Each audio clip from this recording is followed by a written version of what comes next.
my name is Danielle. Welcome to our bedtime story from Ames Public Library. Today I'll be reading chapters 1 and 2 from The Wonderful Wizard of Oz by L. Frank Baum. So get ready for a really great story. Chapter 1, The Cyclone. Dorothy lived in the midst of the great Kansas prairies with Uncle Henry, who was a farmer, and Aunt Em, who was the farmer's wife.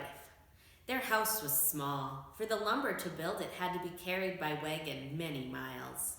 There were 4 walls, a floor, and a roof, which made one room. And this room contained a rusty-looking cooking stove, a cupboard for the dishes, a table, 3 or 4 chairs, and the beds. Uncle Henry and Aunt Em had a big bed in one corner, and Dorothy a little bed in another corner. There was no garret at all, that's like an attic, and no cellar, except a small hole dug in the ground called a cyclone cellar, where the family could go in case one of those great whirlwinds arose, mighty enough to crush any building in its path. It was reached by a trap door in the middle of the floor, from which a ladder led down into the small, dark hole. When Dorothy stood in the doorway and looked around, she could see nothing but the great gray prairie on every side. Not a tree nor a house broke the broad sweep of flat country that reached to the edge of the sky in all directions. The sun had baked the plowed land into a gray mass with little cracks running through it. Even the grass was not green, for the sun had burned the tops of the long blades until they were the same gray color to be seen everywhere. Once the house had been painted, but the sun blistered the paint and the rains washed it away, and now the house was as dull and gray as everything else. When Aunt Em came there to live, she was a young, pretty wife. The sun and the wind had changed her too. They had taken the sparkle from her eyes and left them a sober gray. They had taken the red from her cheeks and lips, and they were gray also. She was thin and gaunt and never smiled now. When Dorothy, who was an orphan, first came to her, Aunt Em had been so startled by the child's laughter that she would scream and press her hand upon her heart whenever Dorothy's merry voice reached her ears. And she still looked at the little girl with wonder that she could find anything to laugh at. Uncle Henry never laughed. He worked hard from morning till night and did not know what joy was.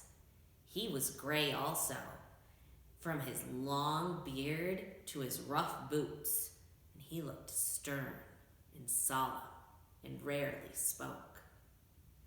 It was Toto that made Dorothy laugh and saved her from growing as gray as her other surroundings. Toto was not gray. He was a little black dog with long silky hair and small black eyes that twinkled merrily on either side of his funny wee nose. Toto played all day long, and Dorothy played with him and loved him dearly. Today, however, they were not playing. Uncle Henry sat upon the doorstep and looked anxiously at the sky, which was even grayer than usual. Dorothy stood in the door with Toto in her arms and looked at the sky too. Aunt Em was washing the dishes. From the far north, they heard a low wail of the wind, and Uncle Henry and Dorothy could see where the long grass bowed in waves before the coming storm. There now came a sharp whistling in the air from the south, and as they turned their eyes that way, they saw ripples in the grass coming from that direction too. Suddenly, Uncle Henry stood up. "There's a cyclone coming, Em," he called to his wife. "I'll go look after the stock." Then he ran toward the sheds where the cows and horses were kept.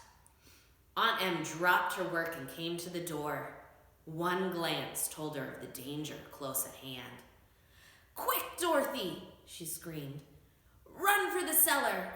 Toto jumped out of Dorothy's arms and hid under the bed, and the girls started to get him.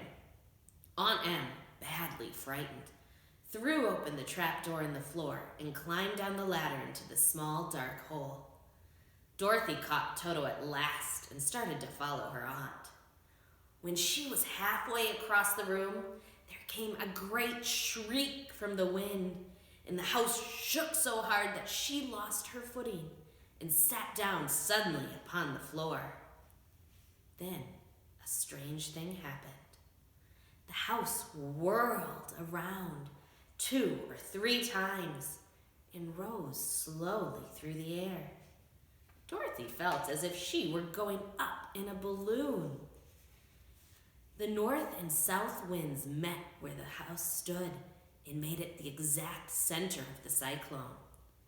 In the middle of a cyclone, the air is generally still, but the great pressure of the wind on every side of the house raised it up higher and higher until it was at the very top of the cyclone. And there it remained and was carried miles and miles away as easily as you could carry a feather.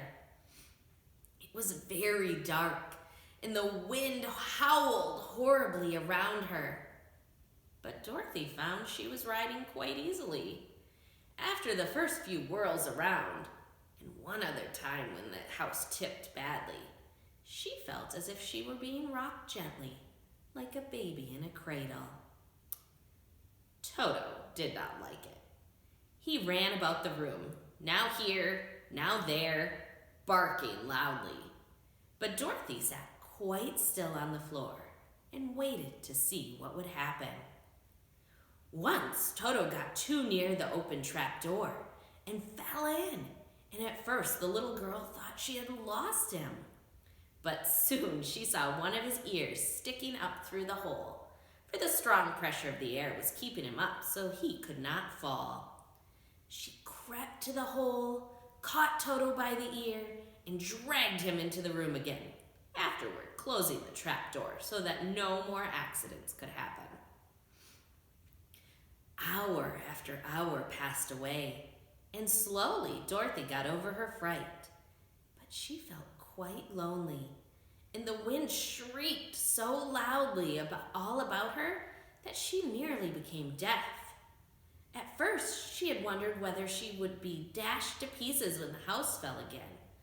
But as the hours passed and nothing terrible happened, she stopped worrying and resolved to wait calmly and see what the future would bring. At last she crawled over the swaying floor to her bed and lay down upon it, and Toto followed and lay down beside her. In spite of the swaying of the house and the wailing of the wind, Dorothy soon closed her eyes and fell fast asleep. Don't know if I would fall fast asleep in a cyclone, but she did.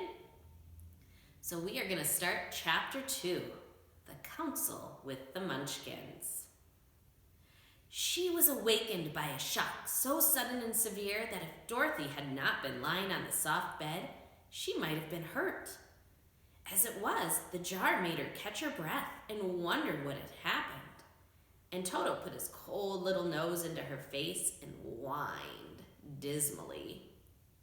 Dorothy sat up and noticed that the house was not moving, nor was it dark, for the bright sunshine came in at the window, flooding the little room.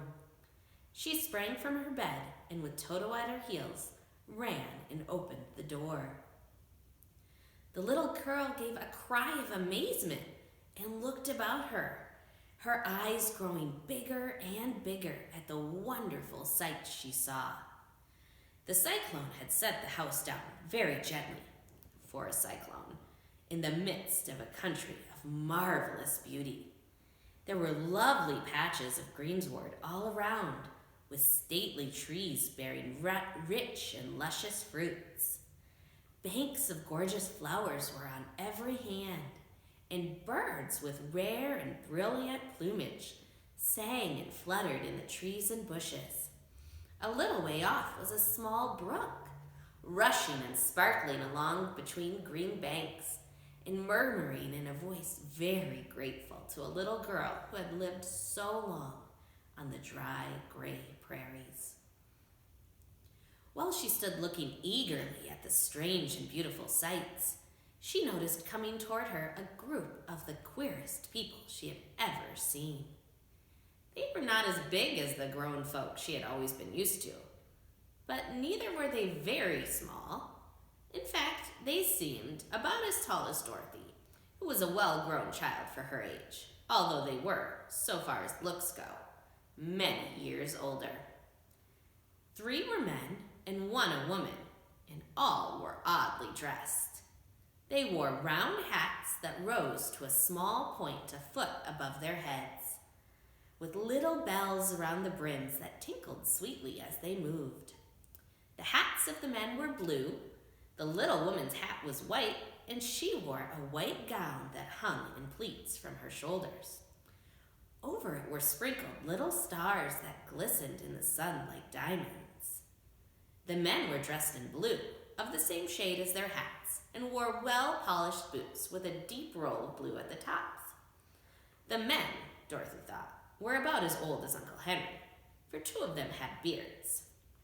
But the little woman was doubtless much older. Her face was covered with wrinkles, her hair was nearly white, and she walked rather stiffly. When those people drew near the house where Dorothy was standing in the doorway, they paused and whispered among themselves, as if afraid to come further. But the little old woman walked up to Dorothy, made a low bow, and said in a sweet voice, "You are most welcome, most noble sorceress, to the land of the Munchkins. We are so grateful to you for having killed the Wicked Witch of the East and for setting our people free from bondage." Dorothy listened to this speech with wonder. What could the little woman mean by calling her a sorceress and saying that she had killed the Wicked Witch of the East? Dorothy was an innocent, harmless little girl who had been carried by a cyclone many miles from home, and she had never killed anything in all her life. But the little woman evidently expected her to answer, so Dorothy said, with hesitation, "You are very kind, but there must be some mistake. I have not killed anything." "Your house did anyway," replied the little old woman with a laugh. "And that is the same thing. See?" she continued, pointing to the corner of the house. "There are her 2 feet, still sticking out from under a block of wood." Dorothy looked and gave a little cry of fright. There indeed, just under the corner of the great beam the house rested on, 2 feet were sticking out, shod in silver shoes with pointed toes. That's a little bit different from the movie, isn't it? Silver instead of ruby. Oh dear, cried Dorothy, clasping her hands together in dismay. "The house must have fallen on her. Whatever shall we do?" "There is nothing to be done," said the little woman calmly. "But who was she?" asked Dorothy. "She was the Wicked Woman of the East, as I said," answered the little woman. "She has held all the Munchkins in bondage for many years, making them slave for her night and day. Now they are all set free and are grateful to you for the favor." "Who are the Munchkins?" inquired Dorothy. "They are the people who live in this land of the East, where the Wicked Witch ruled." "Are you a Munchkin?" asked Dorothy. "No, but I am their friend, although I live in the land of the North. When they saw the Witch of the East was dead, the Munchkins sent a swift messenger to me, and I came at once. I am the Witch of the North." "Oh, gracious!" cried Dorothy. "Are you a real witch?" "Yes, indeed," answered the little woman. "But I am a good witch, and the people love me. I am not as powerful as the Wicked Witch who ruled here, or I should have set the people free myself." "But I thought all witches were wicked," said the girl, who was half frightened at facing a real witch. "Oh no, that is a great mistake. There are only 4 witches in the land of Oz, and 2 of them, those who live in the North and the South, are good witches. I know this is true, for I am one of them myself, and cannot be mistaken. Those who dwelt in the east and the west were indeed wicked witches. But now that you have killed one of them, there is but one wicked witch in all the land of Oz, the one who lives in the west. But, said Dorothy, after a moment's thought, Aunt Em has told me that the witches were all dead, years and years ago. Who is Aunt Em? Inquired the little old woman. She is my aunt who lives in Kansas, where I came from. The Witch of the North seemed to think for a time, with her head bowed and her eyes upon the ground. Then she looked up and said, I do not know where Kansas is, for I have never heard that country mentioned before. But tell me, is it a civilized country? Oh, yes, replied Dorothy. Then that accounts for it. In the civilized countries, I believe there are no witches left, nor wizards, nor sorceresses, nor magicians. But, you see, the land of Oz has never been civilized, for we are cut off from all the rest of the world. Therefore, we still have witches and wizards amongst us. Who are the wizards? Asked Dorothy. Oz himself is the great wizard, answered the witch, sinking her voice to a whisper. He is more powerful than all the rest of us together. He lives in the city of emeralds. Dorothy was going to ask another question, but just then the Munchkins, who had been standing silently by, gave a loud shout and pointed to the corner of the house where the wicked witch had been lying. What is it? Asked the little old woman, and looked and began to laugh. The feet of the dead witch had disappeared entirely, and nothing was left but the silver shoes. She was so old, explained the Witch of the North, that she dried up quickly in the sun. That is the end of her. But the silver shoes are yours, and you shall have them to wear. She reached down and picked up the shoes, and after shaking the dust out of them, handed them to Dorothy.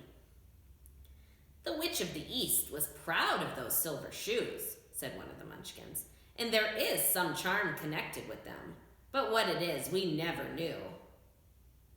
Dorothy carried the shoes into the house and placed them on the table. Then she came out again to the Munchkins and said, I am anxious to get back to my aunt and uncle, for I am sure they will worry about me. Can you help me find my way? The Munchkins and the witch first looked at one another, and then at Dorothy, and then shook their heads. At the east, not far from here, said one, there is a great desert, and none could live to cross it. It is the same at the south, said another, for I have been there and seen it.